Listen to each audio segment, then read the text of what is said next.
ओम नमो भगवते वासुदेवाय। मित्रों, आपके और आपके परिवार पर भगवान नारायण की कृपा सदैव बनी रहे। बुध ग्रहों में सबसे सुकुमार और सुंदर ग्रह है, इसलिए इन्हें राजकुमार ग्रह भी कहा जाता है। इनके पास पृथ्वी तत्व है और यह कन्या और मिथुन राशि के स्वामी हैं। बुध ग्रह बुद्धि, एकाग्रता, वाणी, त्वचा, सौंदर्य तथा सुगंध और व्यापार का कारक है। बुध संचार और कान, नाक, गले से भी संबंध रखता है।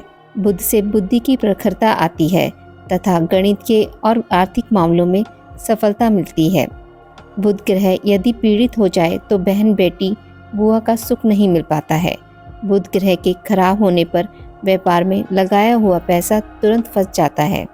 चलिए सुनते हैं बुधवार व्रत की कथा। समतापुर नगर में मधुसूदन नाम का एक व्यक्ति रहता था। वह बहुत ही धनवान था। मधुसूदन का विवाह बलरामपुर नगर की सुंदर लड़की संगीता से हुआ था। एक बार मधुसूदन अपनी पत्नी को लेने बुधवार के दिन बलरामपुर गया। मधुसूदन ने पत्नी के माता पिता से संगीता को विदा करने के लिए कहा। माता पिता बोले, बेटा आज बुधवार है, बुधवार को किसी भी शुभ कार्य के लिए यात्रा नहीं करते। लेकिन मधुसूदन नहीं माना। उसने ऐसी शुभ अशुभ की बातों को ना मानने की बात कही। दोनों ने बैलगाड़ी से यात्रा प्रारंभ की। 2 कोस की यात्रा के बाद उसकी गाड़ी का पहिया टूट गया। वहां से दोनों ने पैदल की यात्रा शुरू की। रास्ते में संगीता को प्यास लगी। मधुसूदन उसे एक पेड़ के नीचे बैठाकर जल लेने चला गया। थोड़ी देर बाद जब मधुसूदन कहीं से जल लेकर वापस आया तो वह बुरी तरह हैरान हो उठा, क्योंकि उसकी पत्नी के पास उसकी ही शक्ल सूरत का एक दूसरा व्यक्ति बैठा था। संगीता भी मधुसूदन को देखकर हैरान रह गई। वह दोनों में कोई अंतर नहीं कर पाई। मधुसूदन ने उस व्यक्ति से पूछा, तुम कौन हो? मेरी पत्नी के पास क्यों बैठे हो? मधुसूदन की बात सुनकर उस व्यक्ति ने कहा, अरे भाई, यह मेरी पत्नी संगीता है। मैं अपनी पत्नी को ससुराल से विदा करके लाया हूँ।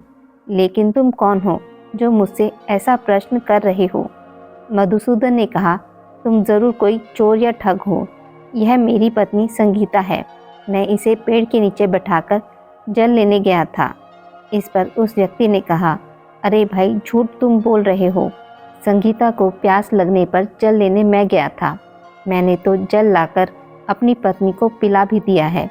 अब तुम चुपचाप यहाँ से चलते बनो, नहीं तो किसी सिपाही को बुलाकर तुम्हें पकड़वा दूंगा। दोनों एक दूसरे से लड़ने लगे। उन्हें लड़ते देख बहुत से लोग वहाँ एकत्र हो गए। नगर के कुछ सिपाही भी वहाँ आ गए। सिपाही उन दोनों को पकड़कर राजा के पास ले गए। सारी कहानी सुनकर राजा भी कोई निर्णय नहीं कर पाया।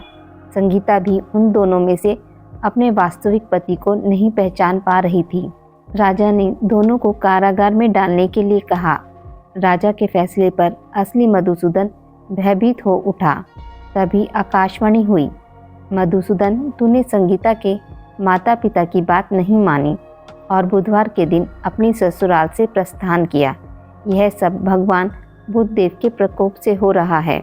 मधुसूदन ने भगवान बुधदेव से प्रार्थना की, हे भगवान बुधदेव, मुझे क्षमा कर दीजिए। मुझसे यह बहुत बड़ी गलती हुई है।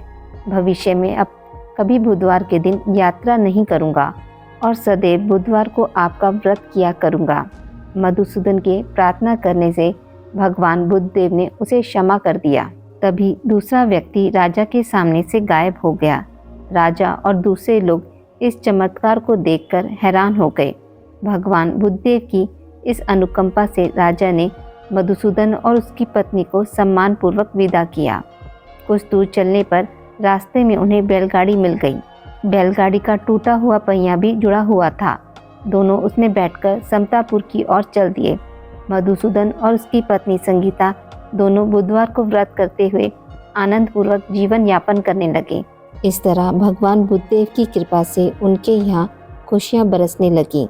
इस तरह जो स्त्री पुरुष विधिवत बुधवार का व्रत करके व्रत कथा सुनते हैं, भगवान बुधदेव उनके सभी कष्ट दूर करते हैं। बुधदेव मंत्र। ओम बुद्धाय नमः, ओम बुद्धाय नमः, ओम बुद्धाय नमः, ओम बुद्धाय नमः, ओम बुद्धाय नमः,